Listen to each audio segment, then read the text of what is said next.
ತೆಂಗಿನ ದರ ಗಗನಕ್ಕೇರಿದೆ. ಮೀನಿನ ಖಾದ್ಯಗಳು ಸೇರಿದಂತೆ ಕರಾವಳಿಯಲ್ಲಿ ಎಲ್ಲಾ ಬಗೆಯ ಅಡುಗೆಗೆ ತೆಂಗಿನ ಎಣ್ಣೆ ಬಳಸ್ತಾರೆ. ವಾಣಿಜ್ಯ ಬೆಳೆಯಾಗಿ ತೆಂಗು ಬೆಳೆಯಲಾಗುತ್ತೆ. ಇಷ್ಟೊಂದು ಪ್ರಮಾಣದಲ್ಲಿ ದರ ಏರಿಕೆಯಾದರೂ ತೆಂಗು ಬೆಳೆಗಾರರು ಮಾತ್ರ ನಷ್ಟದಲ್ಲಿದ್ದಾರೆ. ರಾಜ್ಯದ ಇತರೆ ಭಾಗಗಳಿಗೆ ಹೊರತಾಗಿ ಅನೇಕ ಸಮಸ್ಯೆಗಳು ಕರಾವಳಿ ಭಾಗದ ತೆಂಗು ಬೆಳೆಗಾರರನ್ನ ಕಾಡ್ತಾ ಇದೆ. ಕರಾವಳಿ ಭಾಗದಲ್ಲಿ ಭತ್ತ ಕೃಷಿ ಒಂದು ಪ್ರಮುಖವಾದ ಬೆಳೆ. ಆದರೆ ಭತ್ತದ ಕೃಷಿ ಅನ್ನುವಂಥದ್ದು ನಷ್ಟದ ದಾರಿ ಹಿಡಿದಾಗ ಮುಖ್ಯವಾಗಿ ಇಲ್ಲಿನ ಕೃಷಿಕರ ಕೈ ಹಿಡಿದದ್ದು ಅಡಿಕೆ ಮತ್ತು ತೆಂಗು.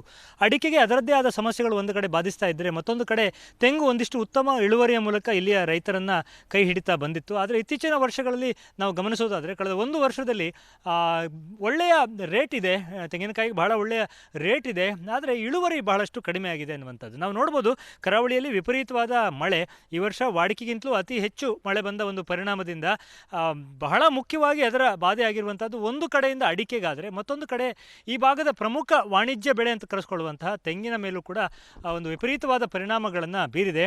ಒಂದು ಕಡೆ ನಾವು ಮಾರುಕಟ್ಟೆಗೆ ಹೋದರೆ ಬಹಳ ತೆಂಗಿನಕಾಯಿಯ ರೇಟ್ ನೋಡುವಾಗ ಬಹಳ ಗ್ರಾಹಕರಿಗೆ ಆತಂಕ ಆಗುತ್ತೆ. ಅಂದರೆ ತೆಂಗಿನ ಎಣ್ಣೆಯನ್ನು ತೆಗೆದುಕೊಳ್ಳಿಕ್ಕೆ ಹೋದರೆ 460 ರೂಪಾಯಿವರೆಗೂ ಕೂಡ ದರ ಇರುವುದನ್ನು ನಾವು ನೋಡ್ತೇವೆ.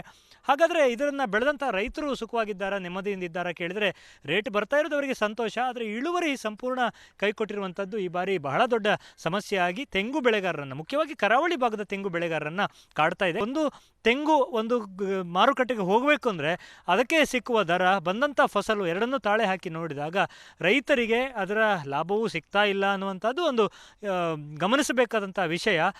ಯಾಕಂದರೆ ಗ್ರಾಹಕರಿಗೂ ಲಾಭ ಆಗ್ತಾ ಇಲ್ಲ, ರೈತರಿಗೂ ಲಾಭ ಆಗ್ತಾ ಇಲ್ಲ ಅಂದರೆ ಈ ಕೃಷಿ ಏನನ್ನು ಕೊಡ್ತಾ ಇದೆ, ರೈತರಿಗೆ ಏನನ್ನು ಕೊಡ್ತಾ ಇದೆ ಅನ್ನುವಂಥದ್ದೇ ಬಹಳ ದೊಡ್ಡ ಸವಾಲಿರುವಂಥದ್ದು. ಈ ಬಾರಿ ಒಂದು ರೀತಿಯ ಫಂಗಸ್ನ ಕಾಟವನ್ನು ಕೂಡ ಇಲ್ಲಿನ ರೈತರು ಗುರುತಿಸಿದ್ದಾರೆ. ಅಂದರೆ ವಿಪರೀತವಾದ ವಾಡಿಕೆಗಿಂತ ಅತಿ ಹೆಚ್ಚು ಮಳೆ ಈ ಬಾರಿ ಸುರಿದ್ರಿಂದ ಸಹಜವಾಗಿಯೇ